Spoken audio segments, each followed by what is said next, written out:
Pharma ప్రమాద మృతులకు ₹1,00,00,000 ex gratia. Anakapalli జిల్లా రామ్మిల్లి మండలం అచ్యుతాపురం సెజ్లోని ఎసెన్షియా కంపెనీలో భారీ అగ్ని ప్రమాదం జరిగింది. రియాక్టర్ పేలిన ఘటనలో 18 మంది మృతి చెందగా దాదాపు 40 మంది వరకు గాయపడ్డారు. రియాక్టర్ పేలడంతో భారీగా మంటలు ఎగసిపడ్డాయి. ఫార్మా ప్రమాద మృతులకు ₹1,00,00,000 ఎక్స్‌గ్రేషియా ఇవ్వనున్నట్లు విశాఖ కలెక్టర్ హరీందర్ ప్రసాద్ ప్రకటించారు. అలాగే చికిత్స పొందుతున్నవారికి కూడా పరిహారం అందించనున్నట్లు ఆయన తెలిపారు.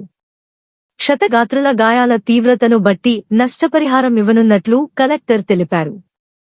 ప్రస్తుతం ఆస్పత్రుల్లో 41 మంది బాధితులు చికిత్స పొందుతున్నారని, మృతుల సంఖ్య పెరిగే అవకాశం లేదని కలెక్టర్ హరీందర్ ప్రసాద్ చెప్పారు. ప్రమాద సమయంలో 300 మందికి పైగా సిబ్బంది ఉన్నారు. వారిలో ఎవరు గాయపడ్డారు, ఎవరు చనిపోయారో తెలియక కంపెనీ ఎదుట బాధిత కుటుంబాలు కన్నీరుమున్నీరవుతున్నాయి. The mad reporter. We work for ground reality and genuinity. మరిన్ని వీడియోల కొరకు the mad reporter YouTube channel subscribe చేసుకోండి.